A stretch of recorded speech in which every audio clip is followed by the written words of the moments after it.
Community. I am Dr. Bizness. And I'm your one and only Lady G.U.N.S, which means I am greatness under no stipulation. Family, we are so excited that you have tuned into this, another Profit and Growth segment where we look to give you something for your head, something for your heart, and something for your hands to do. Mm-hmm. We're excited to have a smorgasbord of individuals here. Really? A buffet of beauty around the table.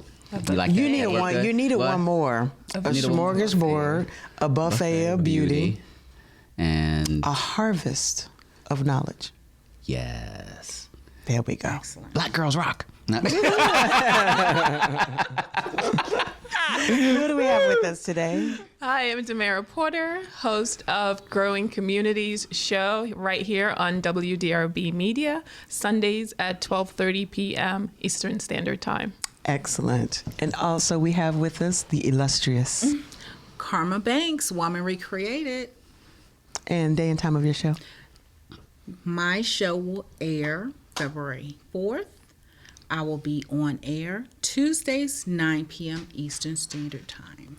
Excellent. So good to have you. Who is Karma Banks? Who is Karma Banks? Who is Karma Banks? I know who G.U.N.S is. I know who Dr. Business is. I possibly know who Tamara is. Depending on when you ask. I know who I am. Right. Have So, to go and read my book and find out who I am. well, the listeners need to be introduced to you and who you are and why they are tuning in to listen to you. We have had the opportunity to share in conversation and excitement and zeal. Yes. But from the horse's mouth, not to call you a horse, just a figure of speech, who are they getting besides a woman recreated? What is a woman recreated? A woman recreated is someone who has basically taken the bricks that, life has, the bricks that she stumbled on, the bricks that life has thrown at her, and has built a firm foundation. Excellent. And it's... Excuse me. I have something caught in my throat. Okay. I'm sorry, I had to cough. We're just making sure. It happens. You got it. Okay. Got it. So there's a lot that goes into Karma Banks. Karma Banks. It's a lot. You'll see. Can you give us some highlights? Thank you. Yeah. That's why we're here today, to be able to see behind the veil. Well, I promote literacy.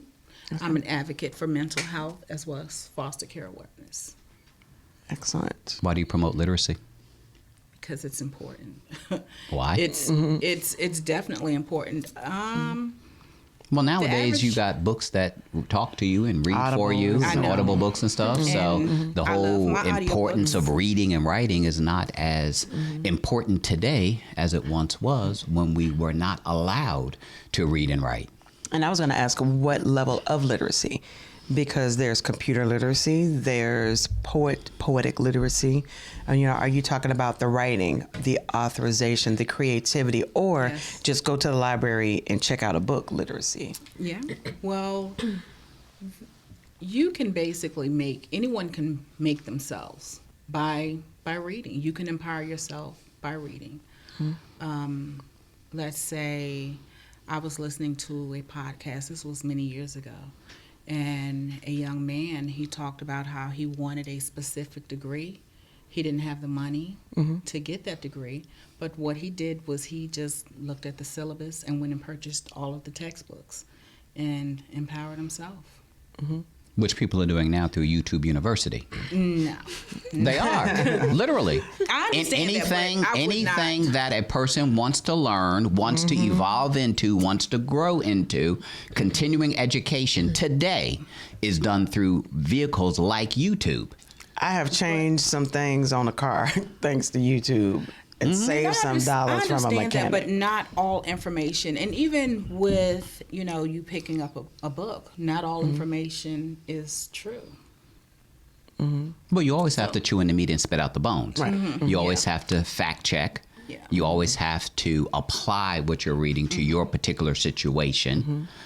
So those variables always exist. Yes. But nowadays, in 21st century land, there's a wide variety of ways that people are able to educate themselves, reinvent themselves, grow and expand. Right. There's a book knowledge. There is a required foundational understanding of whatever it is that you're going to do. To be a doctor, you better have went somewhere besides YouTube if you gonna cut and slice on me. To be my attorney, you better have sat in somebody's classroom and passed a test that you didn't just take multiple choice online from Wikipedia. That foundation is there. However, the experience that you gather from the hands-on training is different. And I feel that people can be created and recreated. I've got world travel knowledge. I took geography. I loved my history classes, but it wasn't until I actually put my boots on the ground in foreign countries that it actually was like, whoa, some things that I had learned, I'm glad I read that because I know what this means. But my interaction, my relationships, my how I conducted business in an Islamic country, there was no book for that. They gave me a base. They gave me a guideline. They told me when their prayer times were. Okay. However, the person that wrote the book possibly didn't look like me. Their foundation and their perspective gave me structure, but it was my experience that actually helped me to carry it out. So Understood. But I'm not talking about everything. We're talking about something as graphic design. You can teach yourself graphic design. Oh, absolutely. You can teach yourself how Absolutely. to become an author. Absolutely, definitely. And those are creatives, though. Being a graphic designer requires a level of creativity that does not come in a book. Your foundation still comes in because you still need to know how to code. Whether you get it out of a book, somebody sits next to you and shows you they got it out of a book, wherever that literacy piece came about. But I agree when it comes to being in a creative space, literacy looks very different. In order for me to be a fashion designer, there isn't anything in the book that you can tell me about the designs that are in my head. However, if I want to get to manufacturing and want to get to the contracting and want to get to producing and production and factory, there's some form of, something I got to read. I got to be educated on, and I have to be taught.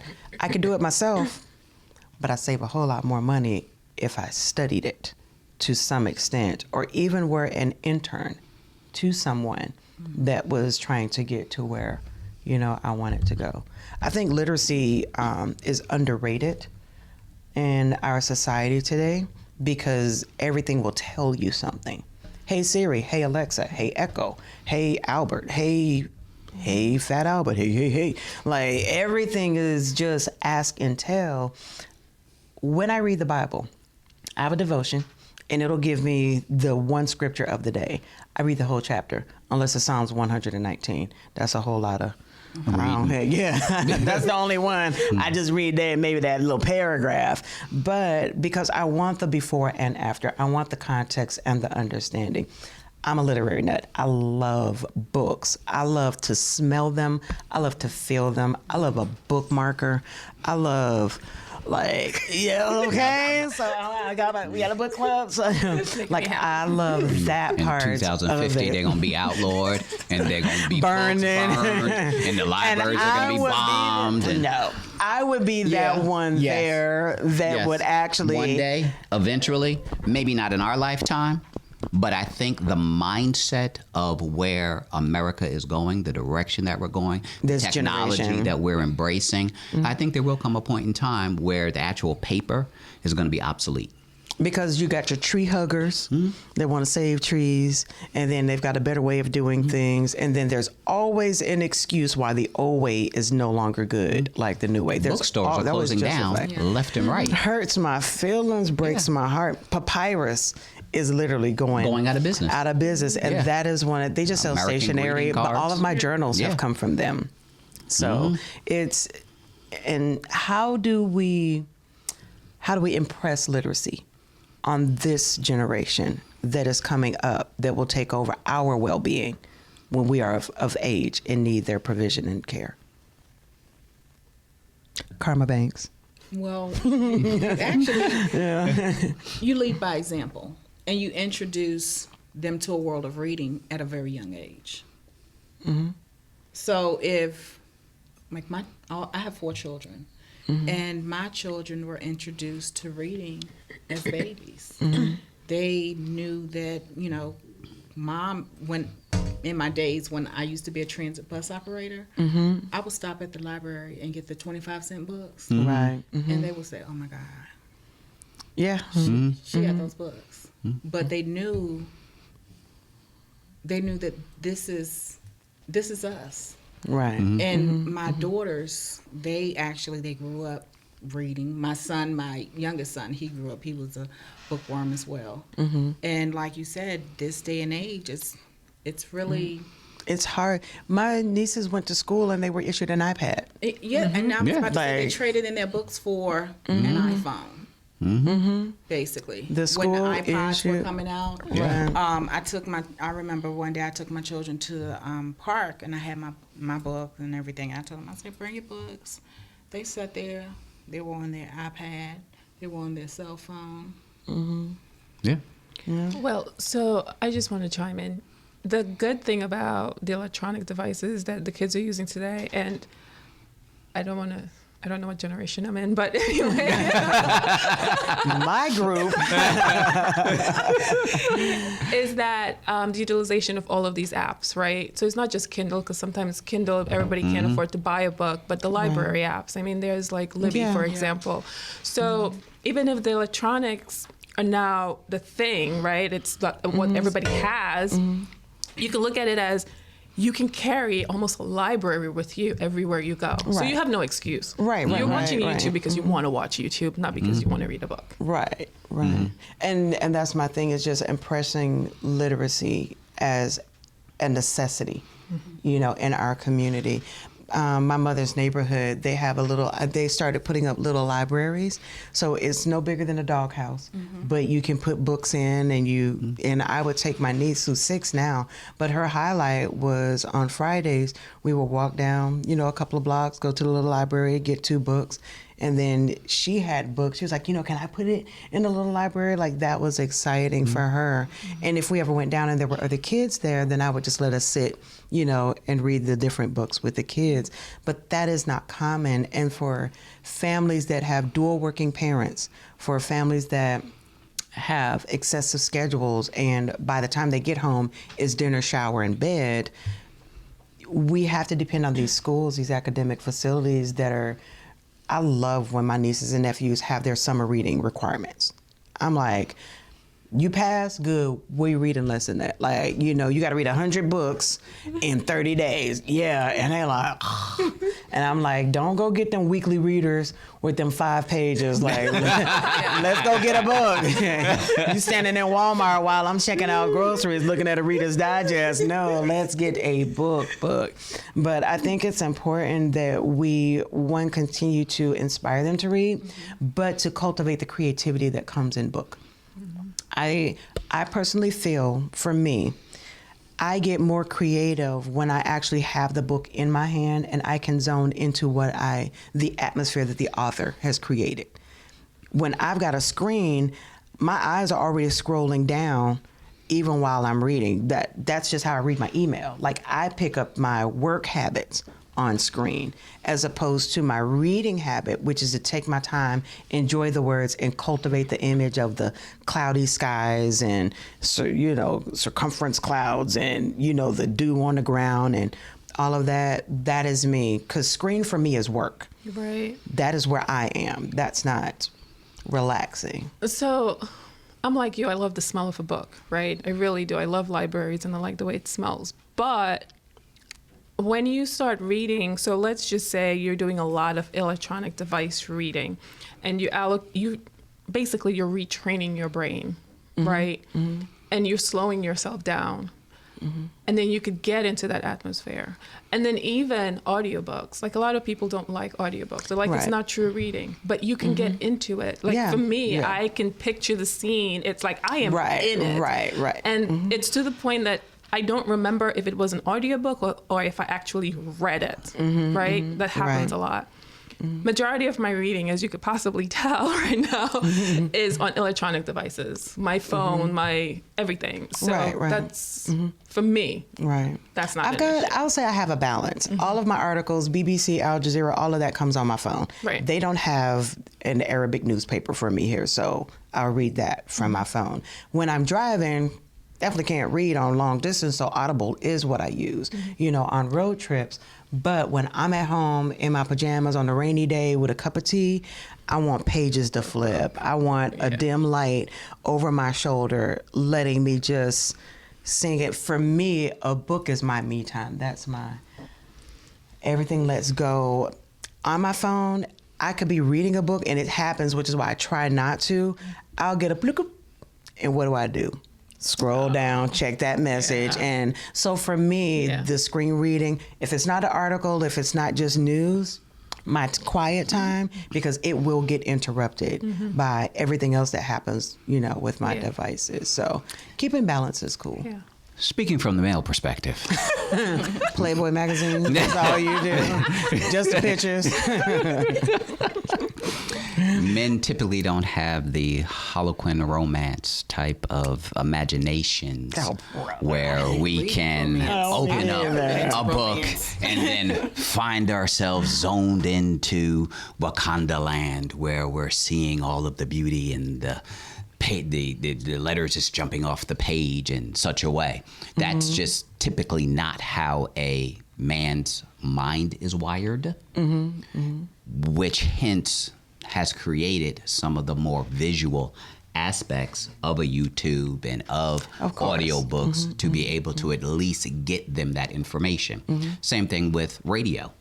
Radio came about because we need to get information disseminated.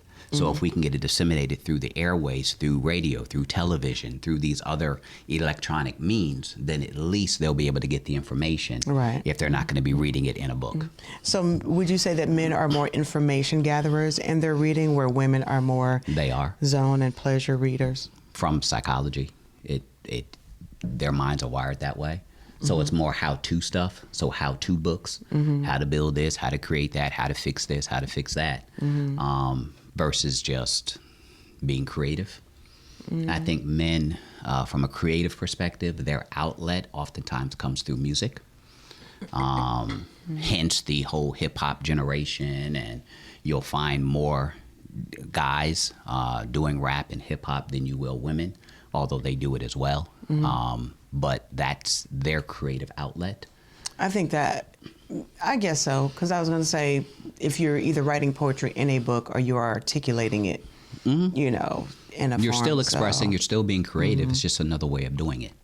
So multiple distribution outlets, same message, different method. In getting the information out in order to educate and reach and be able to teach and things of that nature. Definitely. So I agree with you, right? But I think, and that's just my opinion, I think that it has a lot to do with culture. And going back to even hundreds of years ago, the way the family was set up, the man had to be quick in getting his information, where the woman had the chance to sit down at the library with the and read the book and read to the kids. That is true. So back in the day, you had the one income household where the man went out and worked. Right. So he didn't have 8 hours, 10 hours to read, where the woman was the educator within the home. So that was a part of her responsibility with the children. Yeah, and that trickles down today. We could see that. But it doesn't mean that a young man can't apply himself if he wanted to, because I don't want to give anybody any excuses to say, hey, I'm a man and Dr. Bizness said, I don't got to read everything I need to know on YouTube. Understand that if somebody wants an excuse, they gonna find an excuse. And they ain't even got to go through him. They don't got to go too far to find one either. They just throw it out there. We're full of excuses as to why we don't have, why we can't succeed, why the man is holding us back, why we can't get a promotion, why we can't get a raise, why we can't this and can't this and can't. And it's a life full of excuses. And it's like, well, what can you do then? Right. If you can't do all this stuff, okay, granted, fine. You can't do any of that. What can you do? Right. What are your what other good are options? you? Where are your gifts? Where are your Where do you talents? wanna go? What's your And how passion? can you apply them? How can you impact society in a significant type of way? My passion is telling you what I can't do. One of those. Karma Banks, they can tune into your broadcast when? Tuesdays, 9 p.m. Eastern Time. Excellent. And it's entitled Woman Recreated Radio. Family, don't go anywhere. You're tuned in to the Profit and Growth Hour here on WDRB Media. The voice of the community. You guys are so in sync. That is awesome. I was like 2 years in harmony. It's like your timing is like right there. Excellent. That's pretty cool.